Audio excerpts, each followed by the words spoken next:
Good evening and welcome to tonight's Bradford Clean Air Zone HGV webinar. I'm Paula Boland, Area Manager for the RHA, and tonight I am joined by Andrew Whittle and Sally Jones, who head up the Clean Air Plan team in Bradford. They'll be discussing the funding and application process for those that operate HGVs within the Bradford district. They'll go through the Your Tender application system, letting you know what information you need to gather to put an application forward. And at the end of the presentation, I'm going to be asking some relevant questions posed by our members, and you are able to ask questions along the way using the chat box on your screen, which we intend to go through as many as possible as time will allow. Please be aware that all microphones have been muted and this webinar is going to be recorded. So without further ado, I'll hand you over to Sally from the Clean Air Plan. Hello, Sally. Hello there. Hi, everyone. Thanks for joining us this evening. We've got a presentation for you, so we'll just get the slides up on the screen.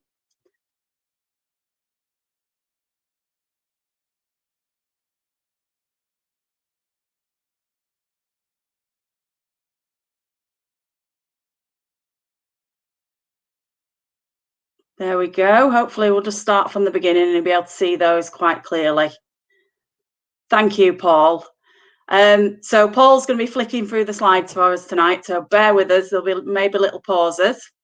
So as Paul has said, we're here to take you through the Heavy Goods Vehicle Fund webinar and actually show you how to make an application. So that's the main focus of tonight. But if you could just flick onto the next slide, Paul. We'll also look very briefly at why we need a clean air zone, where it is, which vehicles are affected, where you can find more information and how we're going to publicise it, some of the other help available, and then we'll go into a bit more detail about this application fund. But we just wanted to put some more general information in there. We don't assume that you all know all about it already.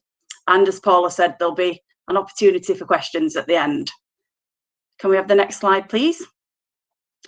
So why do we need a clean air zone? So if you look at this graphic on the right-hand side, the orangey red one, you can see that anything that's red is an area where we've got illegally high air pollution. So it's quite a widespread problem in Bradford, I'm afraid. The main areas of concern are out on the A650, the outer ring road and the inner ring road, and then the corridor up into Bingley Road and Saltaire as well. So you can see on the map below, the green one, the shape of the clean air zone. We'll show you that in a little bit more detail later. And one of the questions that people have asked is, hasn't COVID dealt with this problem? There's so much less traffic now. Well, yes, we did see some quite significant dips in air pollution and traffic in Bradford last March through to sort of summertime. But we've now got a problem where traffic flows are actually higher than they were before lockdown. You may have noticed it's quite congested out there. And we think a lot of this is because there's a lot more home deliveries, and also because people may be using private cars a bit more and using public transport less. And what we're finding is through our monitoring programme that there's still some significant breaches of the legal limit. So we've still got a really big problem. The clean air zone will mean that we actually meet the legal limits for nitrogen dioxide across the district. And we've got some really compelling health data that shows some huge impacts from air pollution. In fact, 1 in 5 of children in the district are suffering with breathing problems. Obviously, we need to resolve this, and we're seeing over 200 early deaths, the equivalent of, in our city every year. And if you think about COVID, we've had just over 1,000 deaths. Those 200 deaths are happening every year. This is why we need to do something about this. The clean air zone's a large one, and what we will get is improvements in nitrogen dioxide across the whole district from the clean air zone. So that map at the bottom shows you where it's the darker green, we get the bigger impact and the bigger changes and improvements. But actually, you can see that we get improvements across the whole of the district. If you could put the next slide up for me, please, Paul. So this slide gives you a link if you're interested in the legal basis to our clean air zone and why we're having to do this. We've been served with what's called a ministerial direction from government, which states that we need to implement a Class C charging clean air zone, and that we need to do that as soon as possible, and at least in time to bring forward compliance with the legal limit to next year.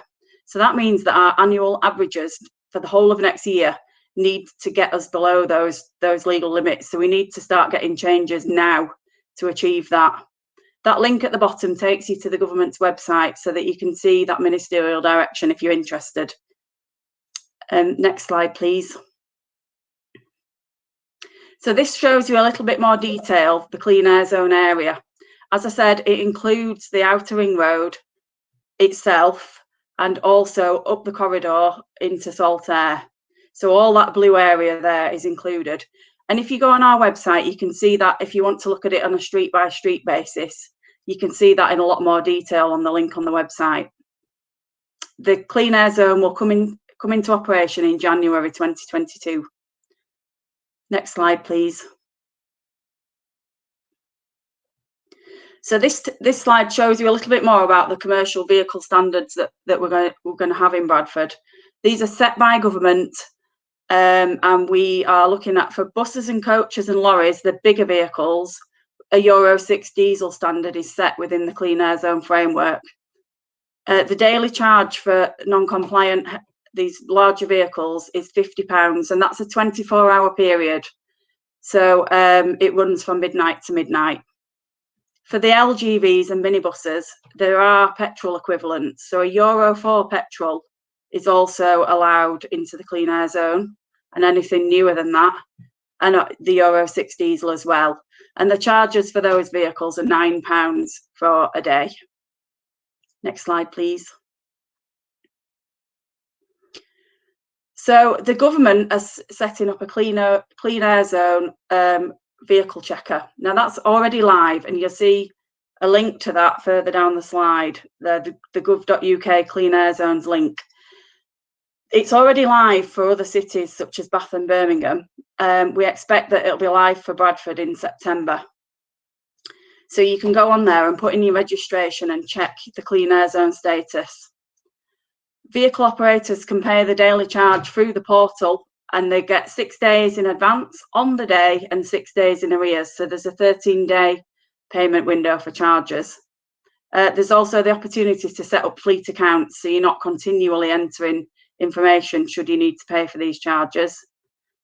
There's also a lot more information about this on the Breathe Better website, and there's a link there for you to go to. Next slide, please, Paul.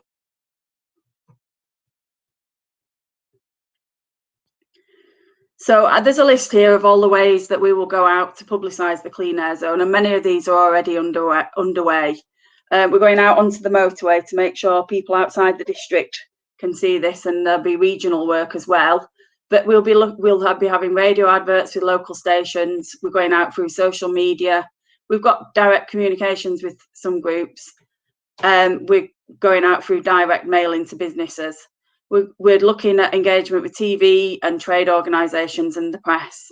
And we've also got a major billboard and poster campaign underway across the district. Thanks, Paul. So just to give you a little bit more background about the whole of the support programme, I won't be going into it in detail, but just so you've got a feel for the other support that's there. So we've received over 30 million from government, and the way that's distributed is set out at the top through buses, coaches, taxis, heavy goods, light goods, and minibuses. And you can see the value we're giving out up to for each group there. There's also the Clean Air Exemption Programme.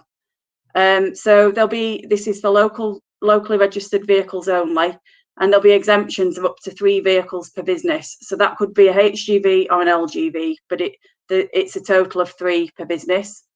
There's also exemptions available for people who are undertaking educational, charity and worker social value. And there are specific exemptions for vehicles like gritters and recovery trucks. There'll also be sunset periods that could be given out through the HGV fund, where you've placed an order for a vehicle, but the vehicle hasn't been received yet. The exemptions take the form of allowing you exemption from charges until the end of 2024. We've had to put that cap on the time limit because we will need to assess at that point if our pollution levels are where we need them to be. But there is possibility, if we're doing well with our air quality, that we may be able to extend that. Local exempted vehicles are kept on a local white list, and national exemptions are on a national white list. You can register your expression of interest in these exemptions on our website, and we expect that the process for these will open in October. It's not available to taxis. Next slide, please, Paul. So the light goods vehicle and minibus programme may be of interest to you, because we're aware that many of you have got heavies and light vehicles. This is for local businesses, and there's a priority for vehicles that are operating in the clean air zone. We'll be having grants up to 4,500 for upgrade to compliant vehicles, and that will include electric alternatives as well. Applications will be made through an online portal and form on the website. Award letters will be made to successful applicants and paid on evidence of purchase of a new vehicle and the sale of a non-compliant vehicle. So you can register your expression of interest in that programme on our website as well. We'll let you know the exact date that is launched, but we expect it to be in September. But if you register your interest now, we'll be able to get messages out to you and tell you when that fund will be available to you. Next slide, please. So a little bit more an overview of the heavy goods vehicle. So the competition is open now and is being run through your tender. It's open until the 1st of September. It's available to businesses inside and outside of the district, but the frequency of operation in the clean air zone is a key criteria. We're asking for evidence, and we're looking for evidence for the location of your business, telematics data if you have it, contracts, business rate bills, delivery notes and orders. I'll go into a little bit more detail on this evidence, but we are aware that you operate in many different ways, and we're trying to make it so that you can provide what you have. So now, rather than being prescriptive, it's for you to decide what evidence best supports your application from what you've got. So we've got grants of up to 16,000 available for retrofits or new and second-hand vehicles.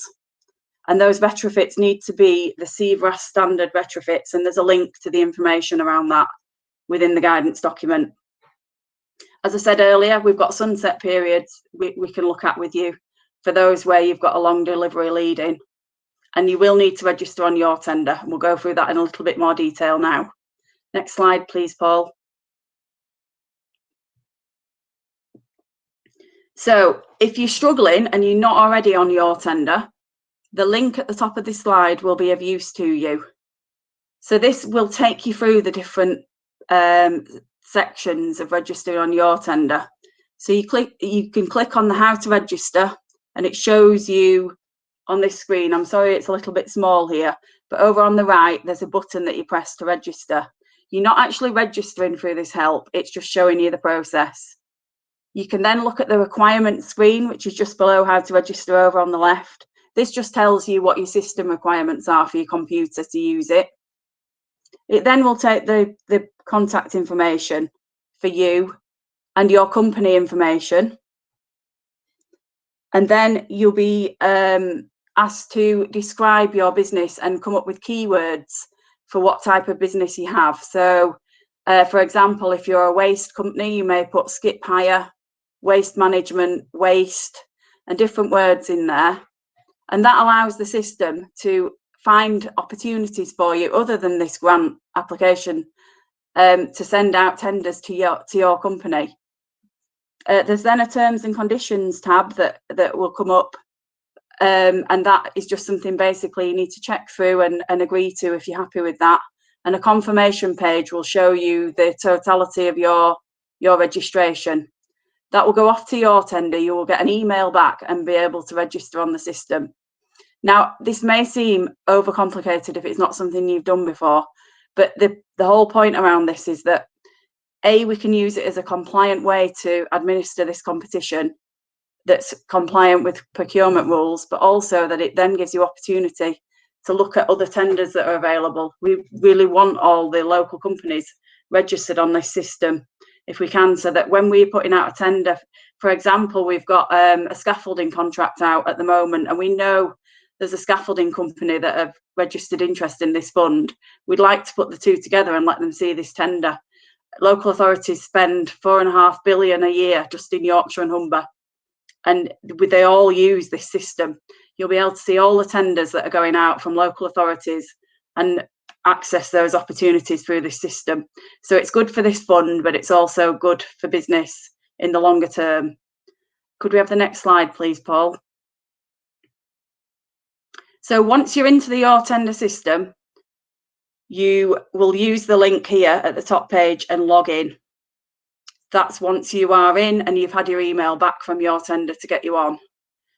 Once you're logged in, you click on the Find Opportunities from the home screen. Now, the reference number for this fund is there, or the title, the Bradford Clean Air Heavy Goods Fund. Either in the search box will find it, and they call it a project. It goes and retrieves the project. You then click on the contract to register your interest in this opportunity. Once you registered your interest, you go back to the home page, and the recently added tab, the project will now be moved into your area. Then you click Start Here, and you can download the funding application and other related documents. Next slide, please, Paul. So you then get access to the application form and the guidance documents. There's also the terms and conditions of the grant. Just for your information, that's quite a lengthy legal document, and that's the terms and conditions that you'd be signing up to should you be successful in getting a grant. The important bits now really at this stage are the application form and the guidance documents. The guidance document is around 12 pages, and I really do think that you need to read that before you start the form. It goes through the eligibility criteria, how it'll be scored, and gives you a full understanding of the competition. Please note the timelines for the competition within that document. As we said, the closing date is the 1st of September. The feedback we've had so far from operators is that once you've got yourself successfully to the form, it's actually quite straightforward to fill in. But there's just a few points that we wanted to share with you. So there's a number of tabs on the form. It's actually an Excel spreadsheet. The first one is just the instructions, and that's basically just pointing you to read the guidance notes first, as we've already said. Then you need to fill in the declaration on the next tab. The next tab after that asks for your company details and a few straightforward questions. It also asks for details of your whole fleet. This page is not scored. We are just looking, it's for information only to get a feel for your business. The next tab is the vehicles tab. This needs to be filled in only for the vehicles that you want funding for, not your whole fleet. They're on the page, on the tab before. So you scroll through the different questions for the vehicle, and it's straightforward, but we'll be asking you things like how much it will cost to replace it, how much time it spends in the clean air zone, and how much mileage is undergone in the clean air zone. The next tab is formed of basically 2 free text boxes where you get to tell us the impact on your business of the clean air zone and how your business operates and how you think you'll be affected by it. It also gives you an opportunity to say if you're going to have changes in future.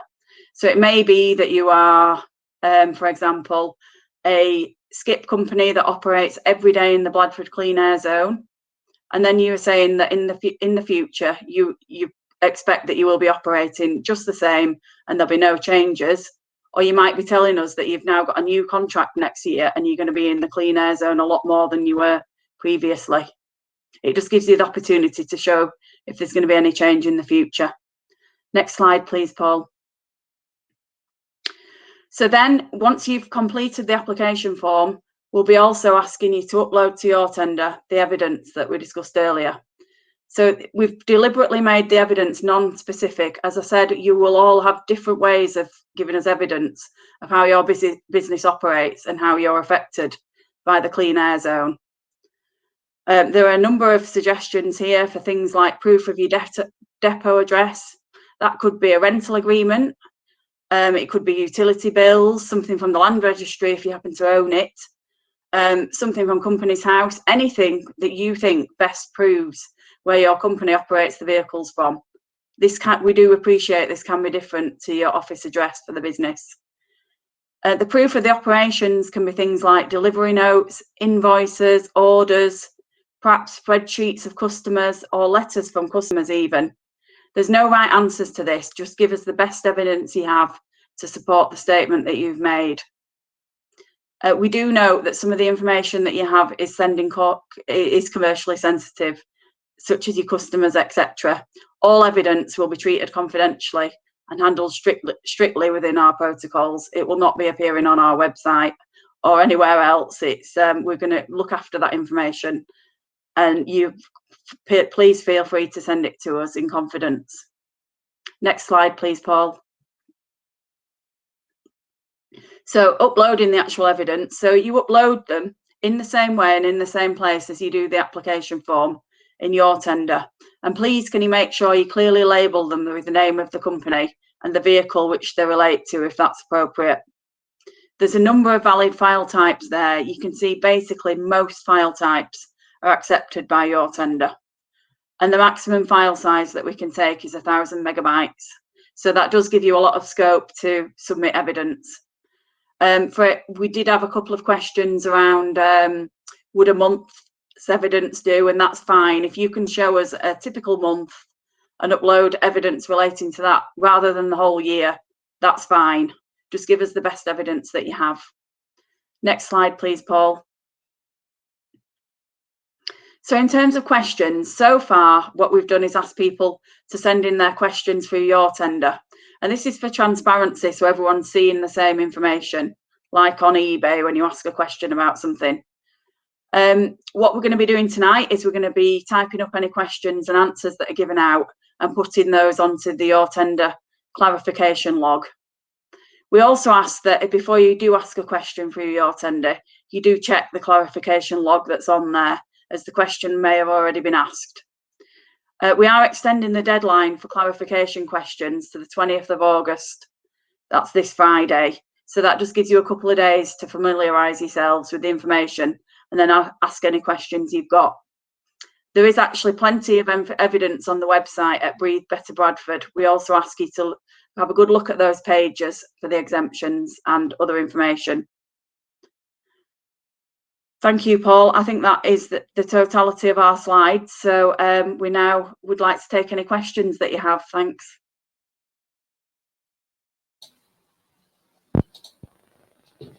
Thank you, Sally. Yeah, I had a few come through, and also I already had some from members already. As far as the application process is concerned, it does mention on there that grants have already, regarding grants that have already been received. So does this include furlough or the small business grant fund that was available for COVID relief? So this is in relation to keeping a check on the level of subsidy that's gone out to a company. So it would be anything that had gone to that limited company. Individual self-employed furloughs would not be appropriate, but if a COVID relief fund has gone to that limited company, that would need to be registered on here. Right, and would that go against them on the processing side of it, or the application side? No. Andrew, do you mind us going through the allowances for state aid subsidy? Yeah, so under previous state aid, one of the key areas was for fleets. So under previous state aid, under the European system, that you could allow 200,000 euros for a company over a 3-year period, or you could allow 100,000 for a fleet company. So it made the level playing field across Europe. This has now changed, and it's up to 350,000. However, the reason that we're asking for the information is to give us a little bit of a check, but just to say, because this is a competition, and that's why we're doing it on your tender, so it is a competition, so people inside and outside the district can apply for the funding, that basically this shouldn't affect the ability for us to award the funding. Right, thank you very much for that. After all the documents have been uploaded, can the submission be amended with any further supporting information? Yes. So you can amend your application up until the deadline, up until the 1st of September. So if there's anything that you hear tonight that makes you think I'll go back and alter that, or I'll add more evidence, you're free to do so until the 1st of September. Okay, great stuff. And does the grant need paying back? No. Perfect. No. Once we award the grant funding, then that's for the company to keep. Okay, so what happens if they're unsuccessful receiving the grant and can no longer afford the new vehicle during the application process? Will they automatically receive an exemption, or what will happen with the exemption process at that point? They'd still be able to apply. So any company applying for this funding can apply for funding and for an exemption as well. So they don't need an exemption for a compliant vehicle if they're successful through the competition. But for instance, a company can ask for 3 exemptions for 3 vehicles, and they can also apply for funding for the rest of the vehicles if they're non-compliant. If they're unsuccessful, they would still be allowed to, with the funding, they'd still be allowed to apply for the exemptions. And will they do that at the same time, or is the exemption process being carried on after the funding has been decided? No, so basically we'll be processing the applications as soon as the competition closes on the 1st of September, and then we're opening up the exemption programme later on in September, and then the process will be open for exemptions right into the CAS going live. So people, and they can even apply while the CAS is going live. If somebody's forgotten to apply and somehow inadvertently goes into the CAS, they can still apply for an exemption, and we'll still process those. Right. And how it works is once the cameras identify the vehicle, if they're on the exemptions list, it'll recognise the registration plate and they won't be charged. Right, okay. When are they able to sell the non-compliant vehicle?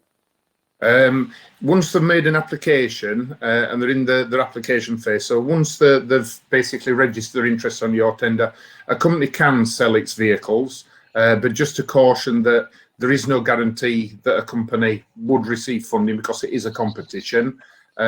So if they did sell the vehicles, just to be mindful that there is no guarantee within a competition that they would receive funding, but they can if they want to get rid of the vehicles. But to put in perspective, there are 2,300 HGVs registered in Bradford, of which about 80% are already compliant. So we estimate that with the grant funding we should have sufficient to cover all the non-compliant vehicles, HGVs in Bradford and more. And given the fact that a lot of companies will also seek exemptions rather than applying for the funding, so we believe there's sufficient funding for everybody.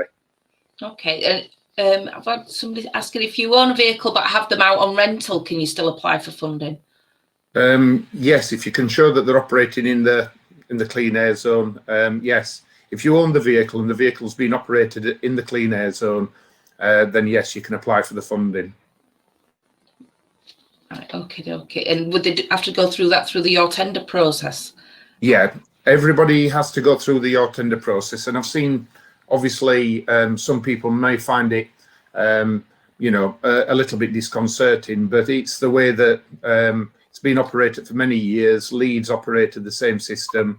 And it's because it's a competition. We have to put this out as a competition to allow companies, not just in Bradford, but outside Bradford, to apply to be able to get the funding. Yeah. And just to say, once you actually register and everything, it does become a little bit more self-explanatory. And the application form itself doesn't take that long to actually complete. So certainly a lot less longer than if you're applying for a mortgage from a bank. Right, okay. With regard to replacing and retrofitting, it was actually stated that the funding was going to be available for that purpose. As yet, neither myself or any of our members have been able to find a retrofit solution. Do you have any details of any retrofit companies, haulage companies, to enable them to use the funding towards that rather than having to purchase a new vehicle? Because obviously exemptions are going to be crucial in that point for those that can't afford to upgrade, even with the £16,000. Yeah, I mean, with retrofits, all the retrofits that are currently approved by the government are on the Clean Vehicle Retrofit Accreditation Scheme website that's run by the Energy Savings Trust. And what you tend to find is most of them are aimed at buses. There is some available for taxis. So there aren't many available, but it's something that we have to include in case somebody finds that there is a solution. So there are several companies out there, including HGS, Eminox, and others that companies could contact and to see if there is a retrofit solution for their vehicle. But it's something we've included for completeness. But in terms of the market out there, we acknowledge that there isn't a great deal of retrofit solutions. Okay. we've obviously got quite a few nervous members out there who are, are not aware of what they can do if they don't get an exemption and they don't get the money for it. How on a scale, do we have any sort of possibility of knowing how they're going to be able to get these grants and this funding? Yeah, so if they make an application, we'll be notifying everybody. It'll probably take within the first half of September. We'll be notifying all the companies that whether they've been successful or not. And then they'll also then be able to, when we open the exemptions, to apply for the exemptions. And it isn't just for 3 vehicles per company. It also applies to certain specialist vehicles. There's a whole list of different exemptions, and there are also exemptions available at a national level as well. So for historic vehicles, military vehicles, emergency vehicles, all things like that are also included. Okay, so I've asked somebody asking if you can apply for an exemption. Can you still apply for an exemption if you're not based in Bradford but work in Bradford? No, that's one of the key rules. Is the exemptions are available for any business or organisation that's based in Bradford.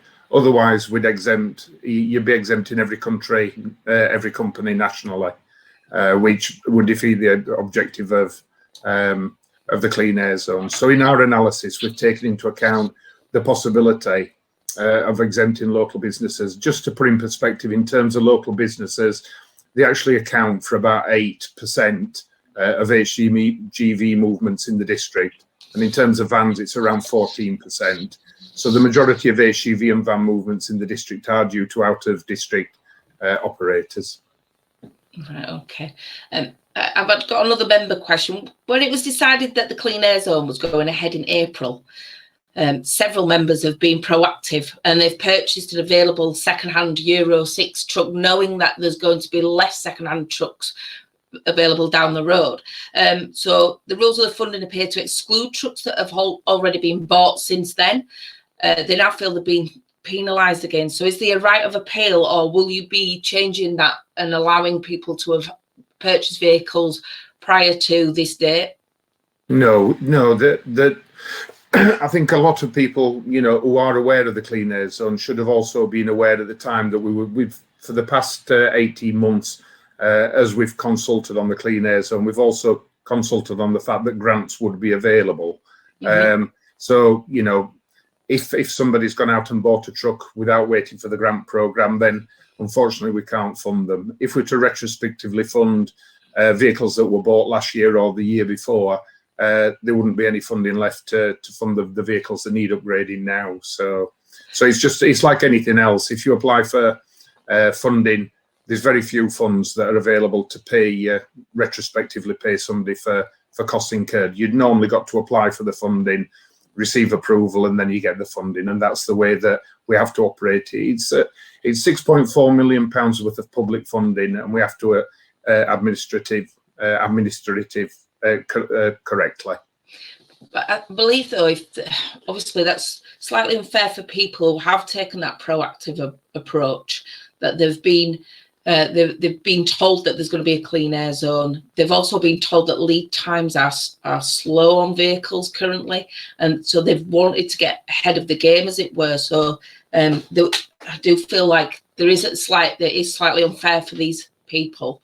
Well, obviously, if that's the situation, to say that there are clean air zones going in all over the country, and no authority has retrospectively paid a grant.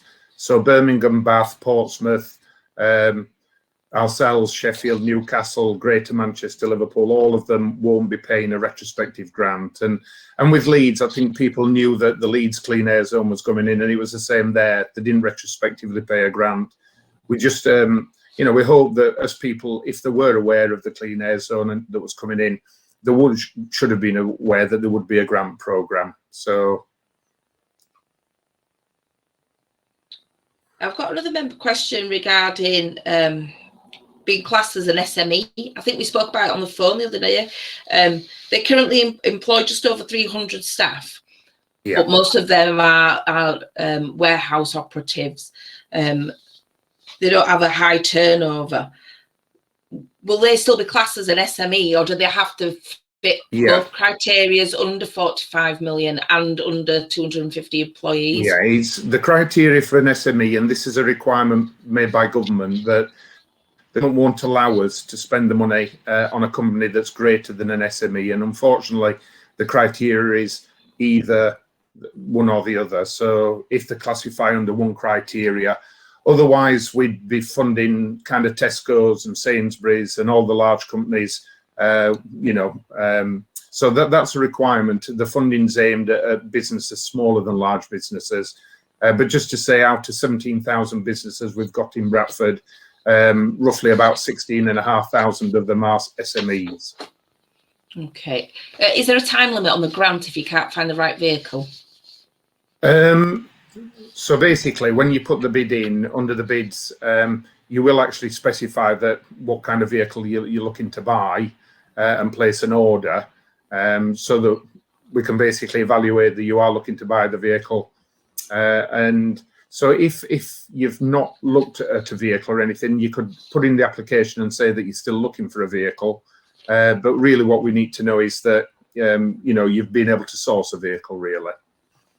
Okay, and can they apply for a grant for a vehicle that's been ordered but not yet received or paid for? Yes, they can. So in the process, if somebody's placed an order for a vehicle, then as long as they haven't actually bought the vehicle, if the payment's due further down the line, then yes, they can include that in the application process. Right, okay. And Megan's just asking, just to clarify, if you apply for the grant and are successful, can you still apply for an exemption and then decline the grant if you are granted an exemption?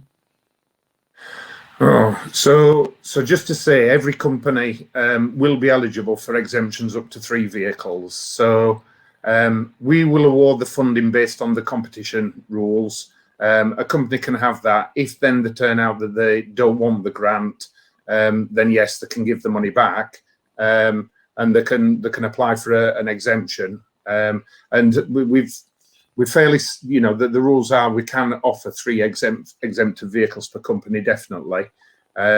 So yeah, I mean, if somebody gets the funding, we won't be opening the exemption process until a couple of weeks, few more weeks time.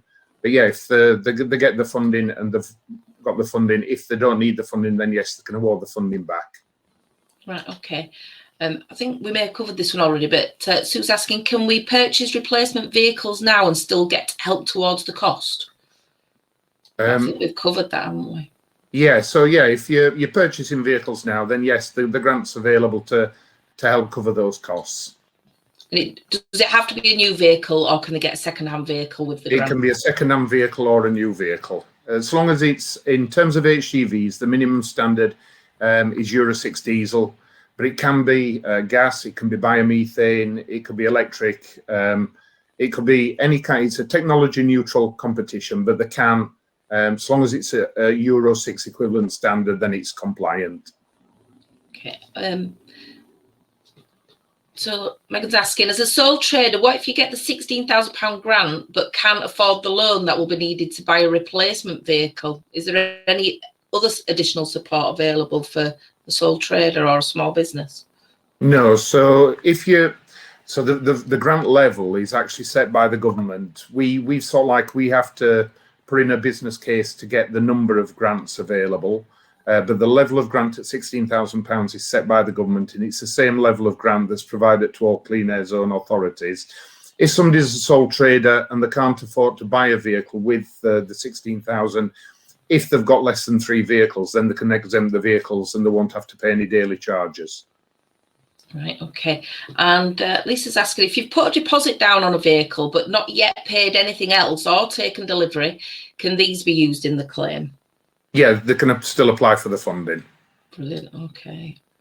I'll try to read at the same time. Okay, people are asking who you can speak to, but we'll go through that at the end. Just to say, we have a call centre. That's great. If people want any information, we've got a call centre, and then, but just to say, with this fund, it is a competitive fund. And therefore, if people have got questions, they post them on the clarifications on your tender. We answer them straight away, and then everybody can see what the question is. if somebody's got a question, other than pointing them towards the website address, then the call centre won't be able to give them specific information other than the fact that to ask them to post it on your tender so everybody can see the questions. What we can't do is give some kind of competitive advantage to a single company. We've got to be fair to every company who's trying to apply for funding. Okay. What time? We're on 1:15 now nearly. Yeah. Somebody's asking if you could provide location of the cameras. Is that going to be made available? That we're going to be used to monitor the cars. And when are they going to be installed? The cameras are already being installed, and they will be. I think we've got about 360 cameras will be in across the district. We won't be publicising where the cameras are for obvious reasons, but they'll basically cover the perimeter and roads within the clean air zone.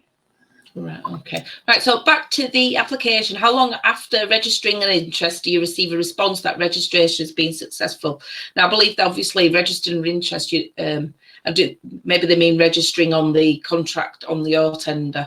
So how long are they, when are you going to actually be telling people that their registration has been successful? Well, if people register on your tender and then your tender confirms that they are registered and then they submit their application, and I understand, I think when they've submitted the application, it acknowledges that the application has been successfully submitted.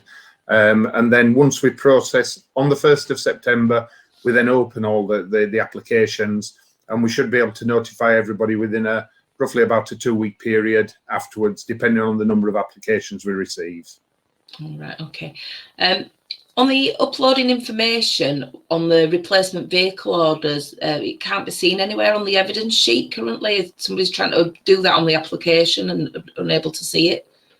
Sorry, could you just repeat that, Paula? So on where it's asking you to upload information for replacement vehicle orders, it's not mentioned on the evidence sheet. I believe. Just wondered. Yeah, I mean, on the system, it's basically, you basically, if it's an electronic document or a scanned document, and then there should be a button to be able to upload the documents with your application. Yeah. Will you please distribute this the slideshow that you put on earlier with the? Yeah, we'll be distributing the slideshow, and all the questions asked will be answered, and we'll be publishing those on the website. We'll also be publishing all the questions and the answers on your tender as well, so that people who haven't been able to join the webinar will also, be able to see the information that we've got. And so just a couple of ones, Paul. I just wondered, I saw a couple of points. Somebody asked why HGVs were included in the clean air zone because diesel cars cause a problem. So our biggest problem at the moment is on Shipley Airedale Road. And with 50% for the first 6 months of this year, we're 50% above the legal limit. So which shows the scale that we've got. But the figures are that HGVs, both Arctics and Rigids, are 27% of that pollution. After we bring in the cars, it falls to 12%. Diesel cars, before we bring in are 32%. So although diesel cars are an issue, the HGVs are as well, and the government's framework insists that you work methodically by including buses, taxis, coaches, HGVs, vans, and then cars. So that's why our clean air zone includes everything up to cars. Okay. Will the clean air zone, is it permanent? No, it's in place until we achieve compliance. And how often will you be monitoring the clean air? We monitor air quality all over the district. We've got over 100 sites where we monitor air quality. We publish the air quality monitoring on an annual basis, and people can access that through the annual status report that's on the Bradford Clean Air Zone website. We'll publish current data as well, just to show people that we've still got a problem. But yeah, it's always publicly available, and people can make requests, and we do supply information all the time, but it is available on the website. That's great. I'd like that information myself, and then I can distribute that to my members as well. So that'd be really great if you could do that. Specifically, what information do you require on replacement vehicles? Do you need to know exactly which vehicle you're going to be purchasing, or just a quote? You can provide a quote. Right.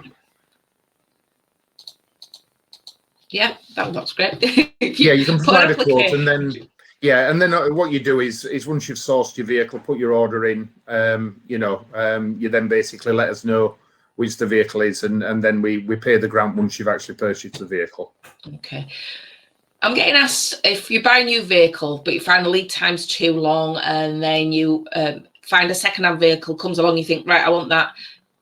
What happens with the 16,000? Do you still get to keep the 16,000? It goes towards new, whatever you end up purchasing. So basically, if somebody's sourcing a vehicle, and we know this is the case, that it may have a 9-month leading period till it arrives. What we'll do is we'll notify, that people have been successful. If there is a long leading period, then basically we'll award a sunset period for the non-compliant vehicle until the new vehicle's delivered. If somebody decides to change their mind and they don't want to buy the new vehicle, they will have to contact us because they've signed a declaration of the grant process. They'll contact us, and then it's basically, if they are going to access a different vehicle, we have got the flexibility to look at that. All right. Okay. I've got the same question popping up. I don't believe it asks for any information on replacement vehicle orders on the application form. Please advise if this information is required to be uploaded at this stage. Yeah, I don't know, Sally, if you can hear me. The evidence section is relating to the impact on your business. We can go through what vehicles you're ordering. It does ask for the value on the application form. If you can upload the order at the time of your application, or that can be sent to us later. But we do just need value on the application form. We will need to check that the vehicle that is being purchased is a compliant one. Right, okay. So give us as much information as you can so that we can check that. Great stuff. Right, okay. I think there's no more popping up currently. I'm sure there'll be plenty of other questions coming in at some point. One's just popped in. We're based in Calder, but are required to enter the CAS area on many occasions for our customers. We also use Manningham Lane and Canal Road corridor on a regular basis to access Skipton. Are we eligible for a grant? Yeah, it's a competition that can apply, and the way it works is that if we're oversubscribed, then basically we'll rank the vehicles, and it'll be done on a vehicle by vehicle basis. But we hope that the other thing is, if we're undersubscribed, we will repeat the process and put the fund out again so that people can apply. But yes, people could apply from another authority area. They've just got to show the evidence, and it boils down to the evidence that they frequent the clean air zone. So obviously, if your business is in the clean air zone or just outside, and you can't avoid it on a daily basis, obviously that shows that you are being impacted quite a bit. But some people have said, why are we doing it through your tender? And just to explain to everybody, if we're to do this as an online application form on a first come first served basis, then somebody from Peterborough could put an application in for 50 lorries and be the first, and somebody from Barnsley for whatever. It could mean that we wouldn't have enough funding to sort out the vehicles that are really being impacted within the district. So we have to make it fair, and we have to make it a competition. And this is the way that we do it to satisfy the government state aid subsidy allowance rules. So it also allows us to give more money to companies. Otherwise, we would be restricted to the amount we could actually award. And what if they need the grant to actually pay for the vehicle? Can you get the grant before you get the new vehicle? No, the grant's paid on the purchase of the vehicle. So, if in terms of timing, they can obviously speak to us, but it's usually what they'd have to do is show proof of purchase, and then we pay the grant. So you wouldn't do it on an order form. It has to be on a purchase. Yeah. Okay. Right. Okay. Somebody's just asking about, obviously, panel vans, LCVs. When's the application for that coming out again? I've had that a couple of times. So we should be opening the light goods vehicle and minibus fund. That should open at the beginning of September. So, and then that will run continuously on a first come first served basis as an online application for those vehicles. but that fund is only available for businesses based in Bradford. So all the larger vehicle funds, the bus fund, the HGV fund, and the coach funds, they are available to companies outside Bradford as well. Right, great stuff. The government vehicle checker, is that being updated? It is. So we're currently in the process of updating it for Bradford. The government has said that it'll be ready towards the end of September, perhaps October, and we're reliant. They're responsible for developing that. So the vehicle checker and the payment portal will go live roughly about 2 to 3 months before the CAS goes live. So we're waiting really for that to be set up, but it is in the process of being set up, and we've been notified that those are the likely timescales. Okay, so if just being asked if there's any money left after the process and it's being and you did mention earlier that it'd be reopened. Yeah. For this application, you're saying there's going to be no retrospective funding. Will there be retrospective funding if it's reopened? No. So basically, we'll run the process again to see whether there are other people, if they want to apply. But well, I'm guessing is that the ones who applied and got an exemption that they would then have to go through the tender process again? No, if somebody's got an exemption, they basically can apply. If they've got an exemption and applied for an exemption, got an exemption, but then they wanted to, we reopened did another call, they would be able to apply for the funding and basically remove the exemption. But we can't retrospectively pay a grant. It's just something that the government doesn't allow us to do. Right, okay. I'm being asked by Nathan if the grant's only available after the vehicle has been paid for. Currently, with the lead times of 12 months for some vehicles, what happens then? Does that where the sunset period comes in and it's exempt? They've received an exemption. If people have bought a vehicle and if they've got an order and they pay for the vehicle, sooner rather than after the delivery after 9 months or whatever, then we pay the grant. So the grant's available, but basically the grant is there based on proof of purchase. So if they purchased the vehicle now and didn't receive the vehicle until February, they would have a non-compliant vehicle until if they didn't actually purchase the vehicle until February. In those circumstances, they will get a sunset period for the non-compliant vehicle.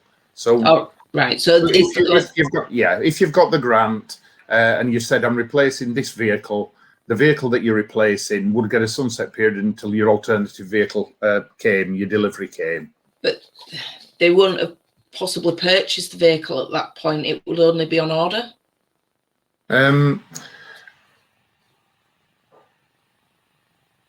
Well, they've still been awarded the grant. So basically, you'll receive a letter after we evaluate the competition. All the successful applicants will be notified that they're successful. And once they're notified they're successful, the non-compliant vehicle that they are replacing is then eligible for the sunset. So even if the new vehicle doesn't come for 9 months. Right, okay. The application process again, what I'll do is I'm going to, for our members and anybody who's listening tonight, I'm willing to go through the application process with anybody who wants, if they're unable to contact yourselves, because I'm sure you're going to be busy with enough questions as well coming through on the application process. If anyone needs my number, just let me know. It's on the RHA website, so people can come and speak to me at any time, whether you're a member or not. I'm happy to help. I'm just having a quick check to see. There's other questions which I'm sure you're going to be able to speak to afterwards, but we are running out of time at the minute. Just as far as the CAS is concerned, we've come into issues in Birmingham where night vehicles are going in at 8 p.m, paying the CAS and then getting recharged the second day. So is it a midnight to midnight charge, or is it 24 hours?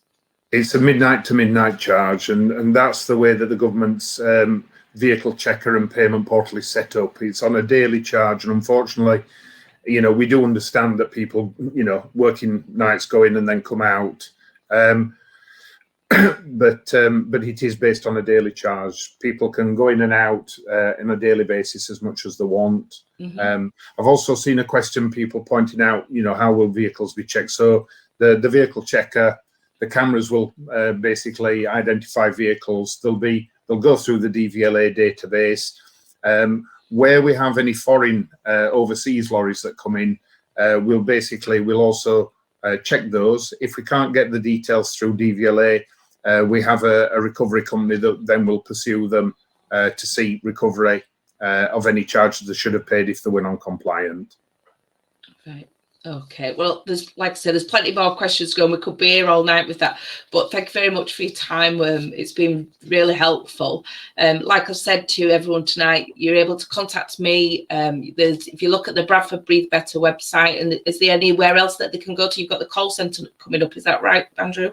Yeah, well, the call centre's there, and they can sort of like, but they're there to kind of point you to the points of information, the website, and where the Your Tender system is. But if people are registered on Your Tender, then basically any questions should really go through Your Tender, so that we can answer those and everybody can get the information.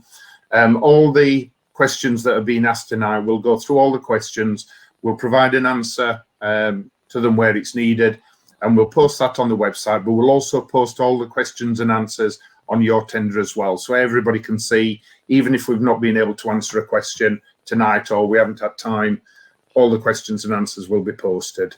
Right, okay. Well, thank you very much. It's been really helpful. Thank you. Thank you very much, Paula. Thank you.